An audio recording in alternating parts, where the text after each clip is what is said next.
Bem-vindos à nossa exploração de hoje. Vamos mergulhar fundo numa das obras mais desafiadoras e, sem dúvida, influentes da filosofia. A Genealogia da Moral, de Friedrich Nietzsche. Uma obra densa, né? Mas fundamental para entender o pensamento dele. Com certeza. Temos aqui conosco trechos importantes, o prólogo e as 3 dissertações do livro. E a nossa missão, é tentar desemaranhar as ideias do Nietzsche sobre a origem e o valor dos nossos conceitos morais. Isso. Coisas como bom e mal, culpa, má consciência. E também aqueles famosos ideais ascéticas. Exato. E vamos tentar fazer isso com o cuidado que o próprio Nietzsche pedia, aquela tal ruminação. É preciso, né? Ele não é um autor para leitura apressada. De forma alguma. E ele já começa de um jeito bem provocador, lá no prólogo, né? Quando ele diz: nós, homens do conhecimento, não nos conhecemos. De nós mesmos somos desconhecidos. Nunca nos procuramos. Como poderia acontecer que um dia nos encontrássemos? Uma ironia tremenda. A gente busca saber de tudo, mas... sobre nós mesmos, parece que não. Talvez essa nossa conversa ajude a clarear um pouco esses valores que nos guiam. Bom, vamos começar a desembrulhar isso então. Ele abre o prólogo justamente com essa constatação, né? Nós que prezamos tanto conhecimento, somos completos estranhos para nós mesmos. E é isso, ele fala que a gente está sempre, ausente quando o assunto é a nossa própria vida interior. Uma falta de autoconhecimento gritante. E a pergunta que fica é: quem somos nós, afinal?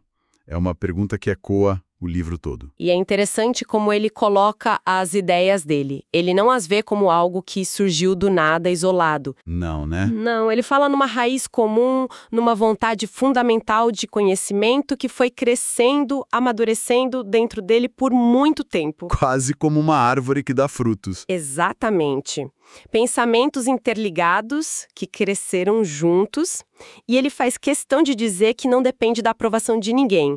Já mostra a força da convicção dele ali. E essa investigação toda nasceu de um incômodo pessoal dele com a moral, um escrúpulo, como ele chama. Desde muito cedo, né? Com 13 anos, ele já se perguntava sobre a origem do bem e do mal. Impressionante. E ele separa bem a questão moral da questão religiosa, teológica. E aí ele lança as perguntas centrais, né? Sim. Em que condições a gente inventou esses julgamentos de bom e mal? E talvez a mais crucial: qual o valor disso tudo para a vida humana? Isso promoveu nosso crescimento ou, pelo contrário, nos enfraqueceu, nos obstruiu? Perguntas radicais. E ele logo critica outros que tentaram fazer essa genealogia antes, como Paul Ree. Os tais ingleses. Isso, as hipóteses inglesas. Para Nietzsche, elas são muito superficiais, muito focadas na utilidade, no esquecimento, no hábito. Coisas passivas, né? Exato. Ele acha que já tinha ido mais fundo lá em Humano Demasiado Humano, falando da dupla origem do bem e mal, dos nobres versus escravos, da moral ascética, da justiça.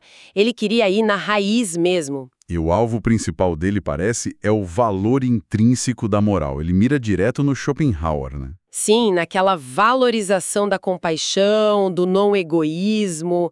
Para Nietzsche, isso é um perigo imenso. Um perigo por quê? Porque ele vê essa moral da compaixão como uma sedução pro nada.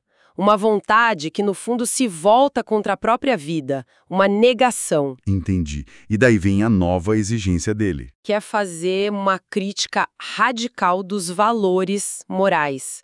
O valor do bom tem que ser posto em questão. Será que o bom não é um sintoma de declínio, de regressão? Um veneno? Exato. Para saber, tem que investigar a origem, as circunstâncias em que esses valores nasceram. E ele encerra o prólogo com aquele aviso, né?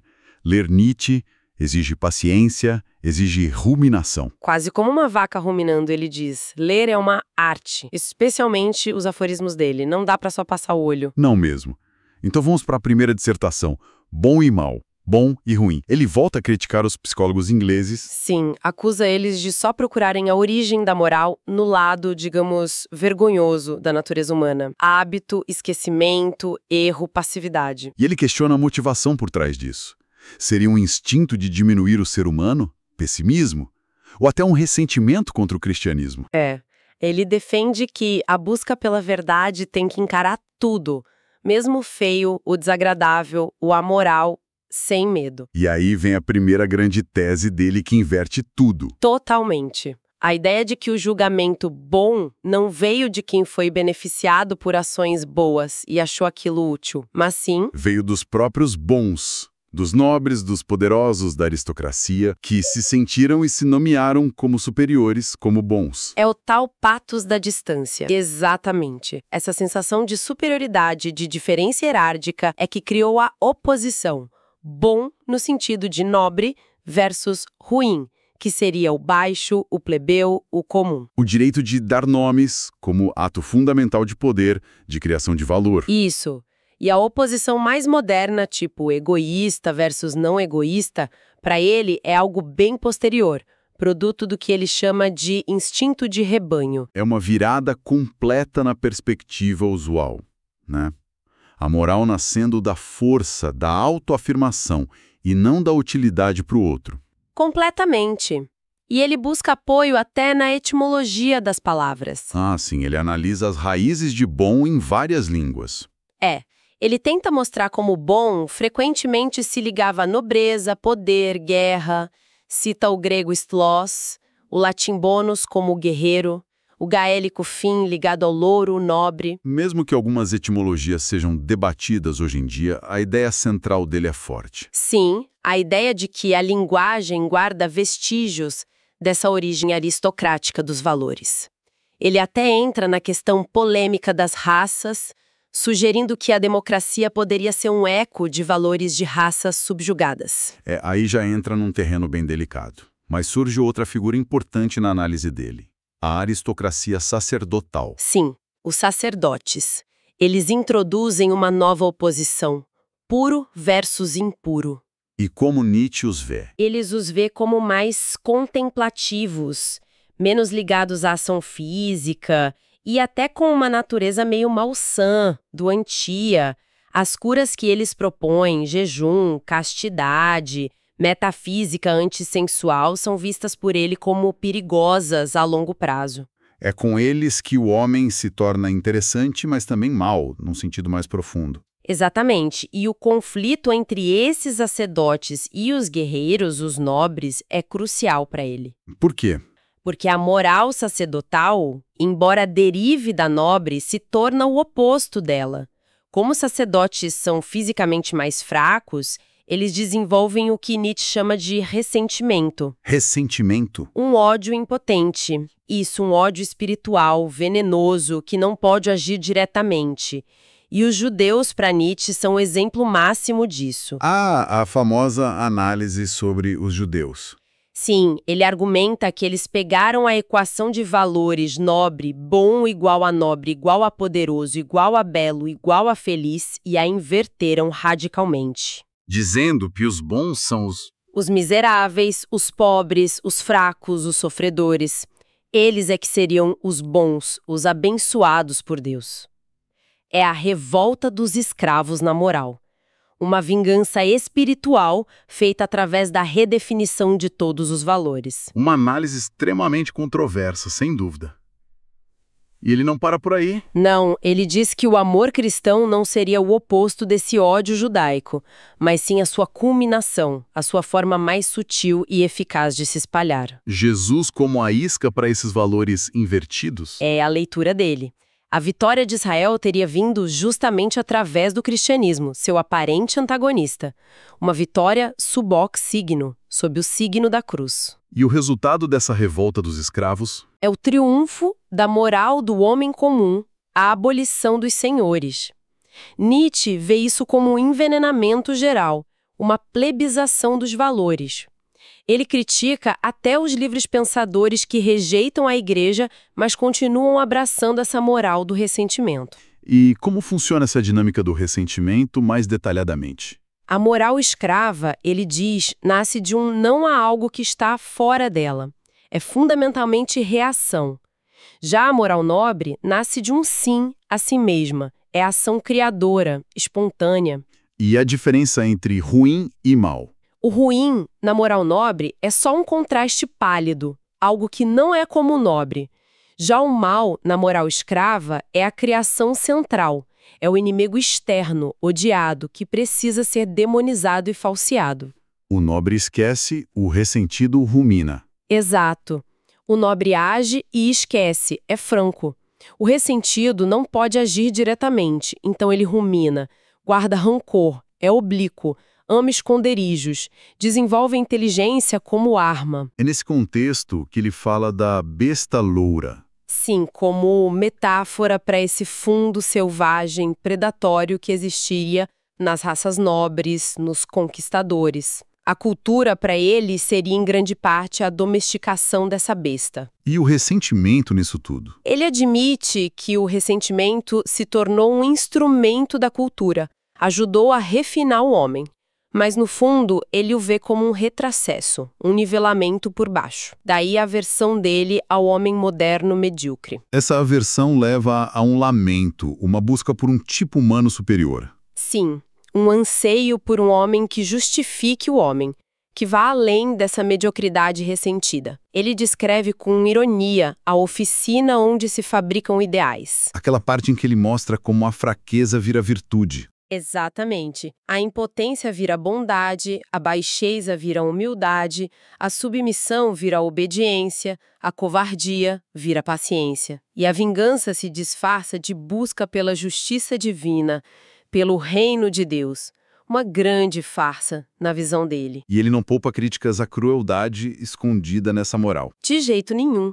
Ele cita Tomás de Aquino falando da alegria dos santos ao verem os condenados sofrerem, e Tertuliano descrevendo vividamente o juízo final como um espetáculo prazeroso para os cristãos. Para Nietzsche, isso revela o ódio latente ali. Então, o grande conflito da história ocidental é resumido como Roma contra a Judéia, a moral aristocrática romana contra a moral sacerdotal e ressentida da Judéia. E para ele, a Judéia venceu. através do cristianismo, da reforma, da Revolução Francesa. Sim, todas vistas por ele como vitórias do ressentimento plebeu. A Renascença foi só um breve despertar do ideal clássico, logo subjugado. Napoleão é visto como uma figura ambígua, um eco tardio e complexo do ideal nobre. Mas essa luta acabou. Não, ele diz que a questão continua em aberto e reafirma a necessidade de uma análise quase médica, fisiológica dos valores. A tarefa do filósofo seria determinar a hierarquia correta desses valores. Ufa! A primeira dissertação já é um soco no estômago. Mas e a culpa? De onde vem esse sentimento tão presente?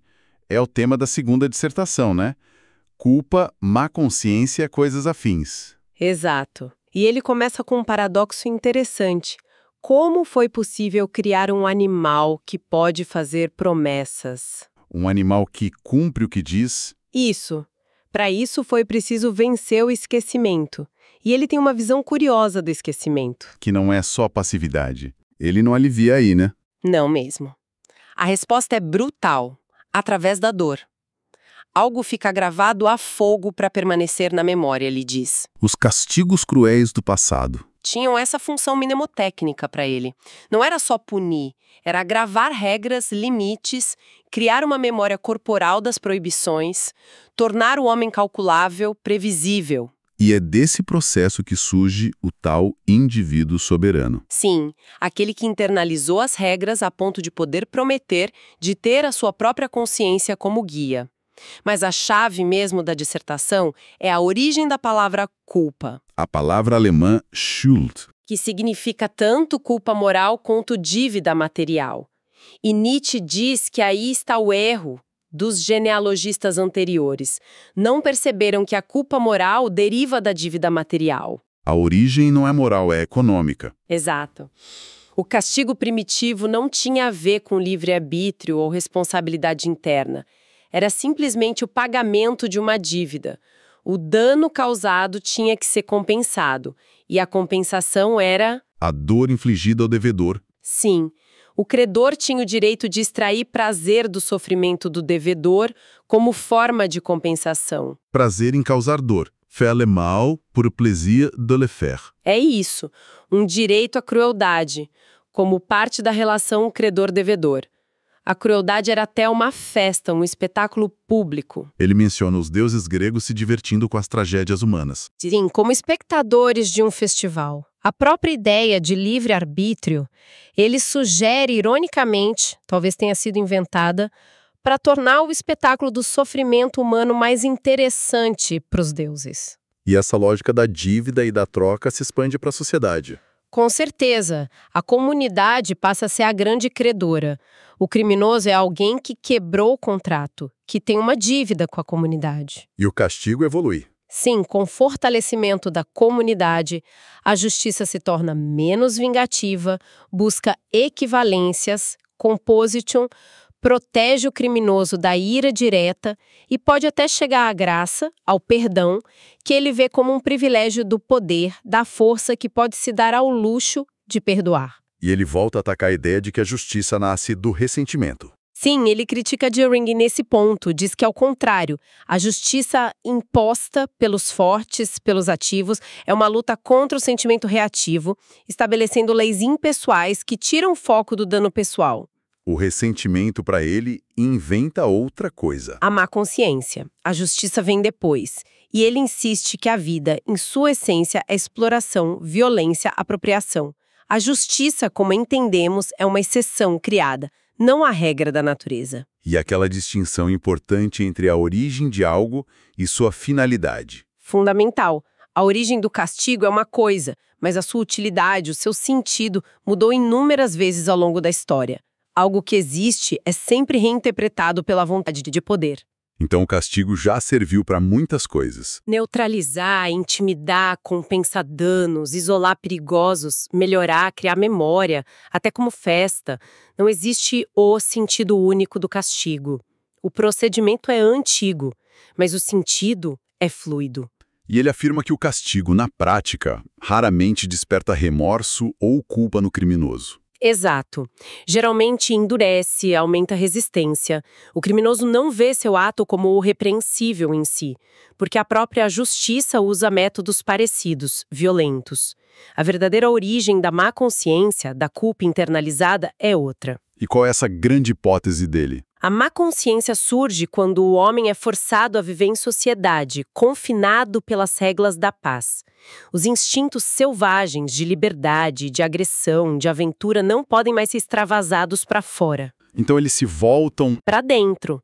É a interiorização desses instintos. O homem começa a se atacar, a se lacerar, a se perseguir. É aí que nasce a alma profunda, a interioridade. Mas também o que ele chama de a maior e mais sinistra doença humana. E essa mudança para a sociedade não foi pacífica, né? De jeito nenhum. Ele rejeita a ideia de contrato social. O estado primordial para ele surge da violência pura, da imposição de uma besta loura conquistadora sobre uma população mais fraca. E esses conquistadores agiam sem culpa. Sim, criavam formas instintivamente, como artistas. A má consciência não nasce neles, mas nas vítimas dessa violência, na liberdade reprimida que, não podendo sair, se volta contra o próprio indivíduo. Mas essa crueldade voltada para dentro tem um lado inesperado. Paradoxalmente criativo, sim. É a mesma força ativa dos organizadores, só que agora interiorizada. Ela gera não só culpa e autoflagelação, mas também ideais negativos, autoexigência, uma espécie de beleza sombria. Até o prazer na abnegação, no altruísmo, viria dessa crueldade sutil contra si mesmo. E como a religião entra nisso? A ideia de dívida se expande. Sim, primeiro para com os ancestrais. A dívida, Schuld, para com eles cresce com o poder da tribo. E o medo leva à deificação desses ancestrais. E depois para com Deus. Exato. A dívida se torna infinita. O Deus cristão, para Nietzsche, representa o ápice desse sentimento de culpa, de dívida impagável. Logicamente, a morte de Deus deveria levar ao declínio da culpa. Mas o cristianismo teve uma sacada genial, segundo ele. Um golpe de gênio, sim. Moralizou a dívida, pecado original, culpa eterna, e ao mesmo tempo fez o próprio credor, Deus, pagar a dívida, sacrificando-se por amor ao devedor. Uma solução incrível para o paradoxo da culpa infinita. E o homem da má consciência usa a religião para quê? Para se torturar ainda mais. A dívida para com Deus vira um instrumento de automartírio. Os instintos são reinterpretados como culpa, pecado.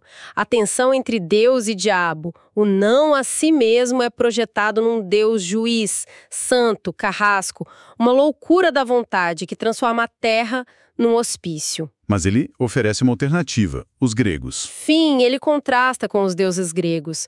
Os gregos usavam seus deuses não para internalizar a culpa, mas para afastá-la.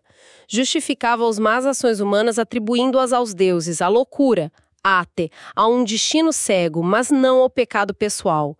Uma relação mais saudável na visão dele. Impressionante essa genealogia da culpa. Da força dos nobres ao ressentimento, da dívida material à crueldade interiorizada. E chegamos à terceira dissertação. O que significam ideais ascéticos? O que é essa valorização da renúncia, da autonegação? A resposta inicial dele é bem direta. Esses ideais expressam o horror vácuo, o horror ao vazio. A vontade humana é tão forte que prefere querer o nada a simplesmente não querer nada. Precisa ter um objetivo, mesmo que seja um objetivo contra a vida. Ele começa analisando um caso específico, Wagner. Sim, a homenagem tardia de Wagner à castidade em Parsífal. Nietzsche questiona se era sincero, se era uma paródia ou um retorno a ideais mórbivos que ele mesmo já tinha criticado. Mas ele logo separa o artista da obra. O artista é só um veículo, né? Isso, as convicções pessoais do artista não definem o sentido da arte, que é mais complexo. O artista só quer ser o que ele não é. Mas e para os filósofos? O ideal ascético significa o que para eles? E é diferente. Para filósofos como Schopenhauer, o ideal ascético, pobreza, humildade, castidade, não é bem uma virtude moral no sentido comum. É mais uma busca pelas condições ótimas para pensar, para a espiritualidade florescer. Tipo, criar um ambiente propício. Exatamente. É uma forma de garantir independência, de fugir das distrações, das perturbações do mundo, do corpo. Ele até brinca que os filósofos odeiam casamento porque atrapalha a filosofia. O lema é Pereat mundus fiat philosophia, que o mundo se acabe, mas que a filosofia aconteça. Então essas virtudes filosóficas são, na verdade, condições de trabalho. Quase isso. Condições naturais para quem quer se dedicar totalmente ao pensamento. O deserto filosófico é o isolamento, o silêncio, a fuga do barulho do presente. A castidade, nesse sentido, preserva a energia mental para a obra. E, historicamente, como a filosofia se relacionou com isso? Ele diz que o homem contemplativo, o pensador, era inicialmente visto com desconfiança, até com medo. A filosofia precisou se disfarçar, imitar figuras mais respeitadas na época, como o sacerdote, o feiticeiro. O ideal ascético como um disfarce necessário. Sim, praticar crueldades consigo mesmo para ganhar respeito. O sacerdote foi a crisálida, a lagarta da filosofia. E Nietzsche se pergunta se a filosofia já se libertou completamente desse disfarce. E o que significa o ideal ascético para o próprio sacerdote? Aqui tem um paradoxo, né? Vida contra vida. Exato. Parece uma contradição total. Mas Nietzsche dá outra interpretação. O sacerdote não nega a vida em si, mas uma vida específica. A vida degenerada, doente, fraca. O ideal ascético é um artifício para conservar esse tipo de vida. Então o sacerdote, que parece inimigo da vida, na verdade a conserva. Paradoxalmente, sim. Ele se torna uma potência conservadora ao dar um sentido ao sofrimento dos doentes e fracos, ao organizar o rebanho dos malogrados. E esses doentes são vistos por Nietzsche como um perigo? O maior perigo, ele diz, não os maus, mas os doentes, porque eles ressentem a vida, ressentem os fortes e sadios, minam a confiança na existência, falsificam valores para se justificar, a vontade de poder dos mais fracos. Ele clama por separação, ar puro, ar puro. E o sacerdote é o pastor desse rebanho doente. Qual a função dele? Cuidar deles, dominá-los, mas principalmente mudar a direção do ressentimento. O sofredor busca instintivamente um culpado fora de si. O sacerdote ensina a culpar a si mesmo. Você mesmo é o culpado. Uma manobra psicológica poderosa? Sem dúvida. E ele descreve os métodos de consolo que o sacerdote usa. Quais são? Primeiro, reduzir o sentimento vital geral. Calma, renúncia, até hipnose. Segundo, atividade maquinal constante, o trabalho que distrai. Terceiro, pequenas alegrias, como fazer o bem aos outros, criar comunidades, o amor ao próximo. E quarto, promover orgias de sentimento, usando a culpa, o pecado, para gerar uma catarse emocional. Mas essas curas sacerdotais têm um lado sombrio, né? Sim, ele argumenta que a longo prazo elas tornam o doente ainda mais doente. Geram neuroses, histerias, epidemias religiosas. Enfraquecem a saúde e o vigor da Europa. E, além disso, corrompem o gosto. Ele critica o Novo Testamento nesse sentido. Duramente. Vê ali falta de educação, presunção, mau gosto psicológico, hostilidade às boas maneiras. Uma falta de refinamento que o incomoda profundamente. Apesar de todas essas críticas, o ideal ascético foi e talvez ainda seja extremamente poderoso. Por quê? Nietzsche aponta 2 motivos principais. Primeiro, porque ele expressa uma vontade fundamental do ser humano.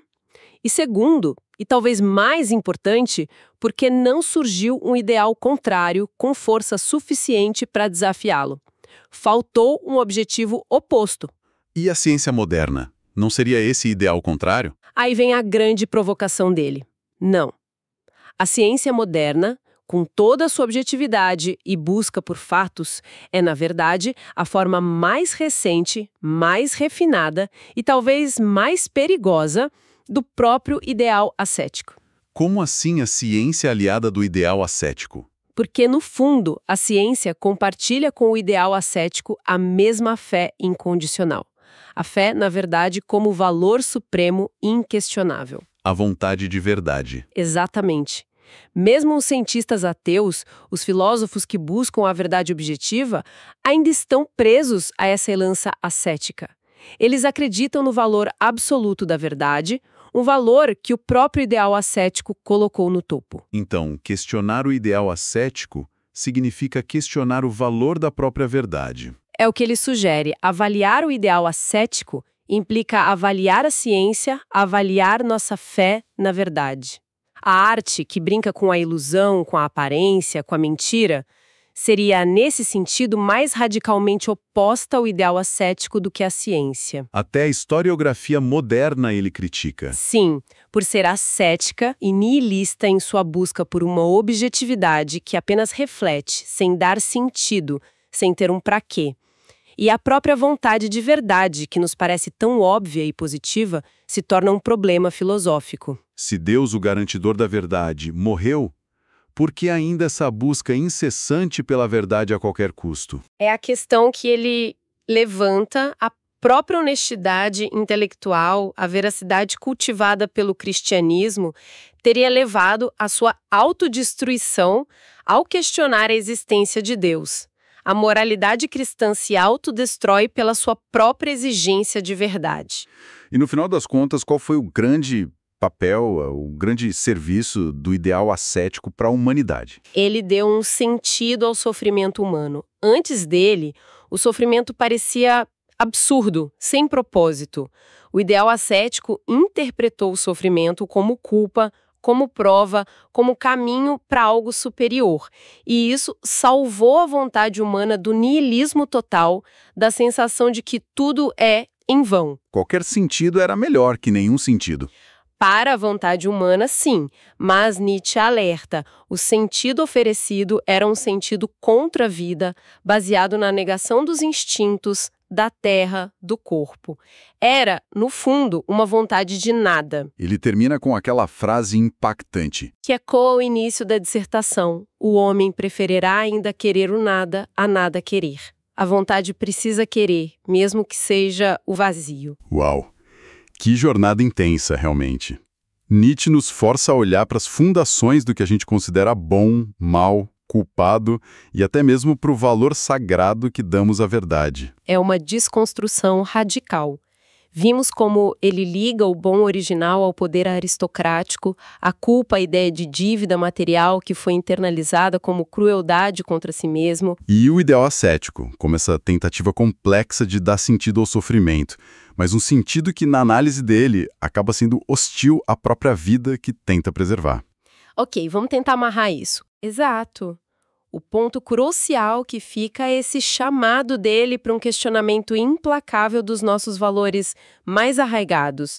Essa sugestão de que até a nossa vontade de verdade, algo que a gente preza tanto na ciência, na filosofia, pode ser um eco sutil daquele mesmo ideal ascético. Isso é muito forte. É desconcertante pensar nisso. Com certeza, e levanta uma questão fundamental para nós hoje. Que seria? Bom, se a análise de Nietzsche tem alguma procedência, se muitas das nossas aspirações mais nobres, incluindo a busca pela verdade objetiva, ainda carregam, talvez sem a gente perceber, traços dessa vontade de nada, dessa negação da vida, como seria possível então afirmar a vida de uma maneira nova? Que tipo de valores poderiam emergir de uma perspectiva que realmente dissesse sim à existência, com toda a sua complexidade, sua dor, sua beleza, sua crueldade, sem recorrer a um ideal que secretamente a rejeita? É uma pergunta difícil. Talvez o desafio não seja apenas entender a genealogia dos nossos valores, mas encontrar a coragem de criar outros. Fica aí a reflexão para quem nos ouve.